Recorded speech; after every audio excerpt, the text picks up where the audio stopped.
Weather alert with Sydney set to swelter through another day of heatwave conditions, Lizzie. Yeah, it is putting authorities on alert with extreme fire danger forecast for a large part of New South Wales. There are fears up to 4 homes have been lost in a blaze on the mid-north coast. With warnings, conditions could worsen.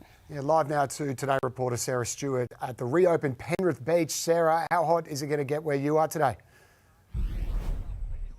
Oh, good morning, team. It is going to get extremely hot where we are today. We are at the newly opened Penrith Beach. Have a look. The lifeguards are set up. They are ready to go. There's no swimmers here yet, but I assure you by this afternoon, this place will be absolutely packed because at the moment, it's still only around 20 degrees where we are in Penrith. Interestingly, in the city at the moment, it's more like 25 degrees, but that will switch a bit later. It will get even hotter here by around 2 or 3 o'clock this afternoon. We are expecting temperatures of 41 degrees in Penrith. In the city, that'll be more like 39 degrees. So it is going to be absolutely sweltering. We know that 9 regions have now got total fire bans, including with the Bulahdelah area, which had the fires yesterday. That sparked up. We've been told that 3 to 4 homes may have been lost in that area. At the moment, the RFS is saying it's been too dangerous for assessors to go in and have a look at that. They will do that later this morning. And the bad news there is that the conditions overnight haven't been as good as they hoped. So that may ramp up again today, that fire. So the advice is to very much watch that. Here in Greater Sydney, we also have that total fire ban because it is going to be so hot. It's going to be windy this afternoon as well. So if anybody sees anything, they are urged to report it straight away. But for now, guys, we are just enjoying this beautiful morning here at Penrith. Where else would you rather be but wake up here at the newly opened Penrith Beach, guys? Bondi. Good stuff. Thanks, Sarah. 14 Australians have been arrested in Bali as part of a police raid on controversial content creator Bonnie Blue over alleged pornographic activity. Live to 9 correspondent Mimi Becker in London, where the creator is from. Mim, what's the latest? Well, Maggie, it's understood that Bonnie Blue is still in police custody in Kuta, and she's said to be disappointed, angry and upset over her continued detention there. The 26-year-old was seen there at the police station in Kuta, and Bonnie Blue has been banned from Australia, but she has been busy boasting on social media about her trip to Bali, specifically there for schoolies. She's also been seen travelling in a ute and picking up young men as part of this tour. Police have confirmed they've seized a number of items, including camera equipment and clothing. As for those 14 Australian men that were arrested, they have all been released without charge. Many of those men were seen leaving the police station covering their faces, but also filming as well. A 28-year-old Australian man remains in custody, along with 2 British men and Bonnie Blue. Maggie? Mimi, thank you. Australia's High Court will hear an appeal against the sentence given to the then 17-year-old who killed South East Queensland mother Emma Lovell in 2022.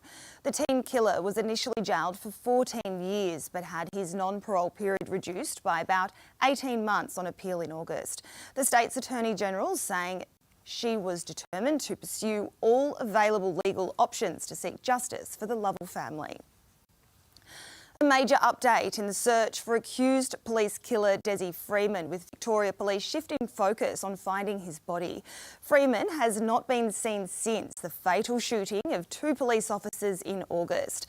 Detectives, joined by cadaver dogs from New South Wales, have scoured dense bushland in the Mount Buffalo National Park. No traces have been found. US President Donald Trump has been awarded a Peace Prize at the star-studded FIFA World Cup draw in Washington, D.C. Australia's fate has been decided, joining host nation, the USA. Australia. Big noise there. There they are. The Socceroos have reached the knockout stages twice in 6 previous participations in 2006 and 2022. Live to 9 US correspondent Jonathan Kersley in one of the host cities, Los Angeles. Jono. Aussie. This is a pretty good result for the Socceroos. Oh, it's all about the red, white and blue of Australia and the green and gold of the mighty Socceroos as we look forward to next year's World Cup here in the United States of America, Mexico and Canada. The draw wrapping up a short time ago in Washington, D.C. at the Kennedy Centre. Donald Trump, a key figure in that, and it was Shaquille O'Neal who drew out Australia's name to be in Group D, and it is going to be an absolute cracker, Maggie. Australia drawn alongside one of the host nations, the United States of America. Let's take a look at exactly who Australia will play in next year's World Cup.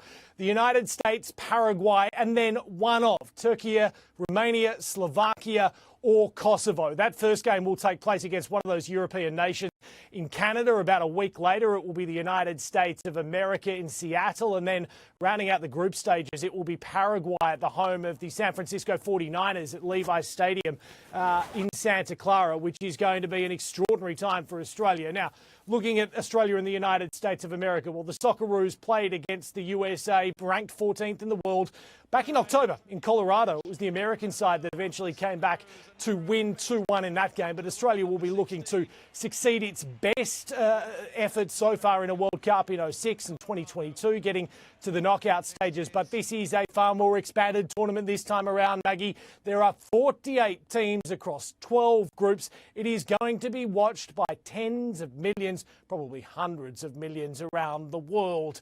As I said, Donald Trump was also taking centre stage today, one of three leaders of the host nations to announce where their respective teams would be placed in this draw. He was also presented with a FIFA Peace Prize, having missed out on the Nobel Peace Prize.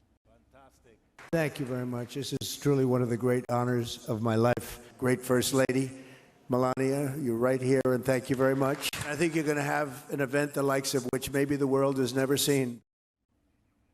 And this was obviously for a global audience, but this was the reality TV president once again putting himself centre stage. The show rounding out with a little bit of the Village People and YMCA and a presidential Trump dance in the presidential box from the American president, who says he's very much looking forward to his country hosting next year's FIFA World Cup. It's going to be an absolute blinder, but let's get forward to it. Let's look out for those mighty Socceroos. Let's see if we can go better than the knockout stages next year. Get your tickets because it's going to be one heck of a tournament. Absolutely, John. Thank you. How good's America? The greatest reality TV show on earth, isn't it? How random was that whole night? Unbelievable. Yes, Jono. We love it, Jono. That dance move is shocking. The families of Stephen Hawking and AFL great Neil Daniher are coming together in the race to find a cure for motor neuron disease. Live to Today, Melbourne reporter Stephanie Wacklewick. Stephanie, they're teaming up for a common goal. They are, Maggie. Talk about a meeting of the minds. Neil Daniher's charity Fight MND is contributing $2 million towards the prestigious International Longitude Prize for ALS, which is a form of motor neuron disease. Now, some of the $15 million prize pool is also coming from the Motor Neuron Disease Association, which Professor Hawking was a patron of. The 5-year competition will be looking at how AI could help find a cure for the beast. Neil's daughter Beck says it's incredibly unique and special to be involved in the same project as the Hawking family. Maggie. Incredible stuff. Stephanie, thank you.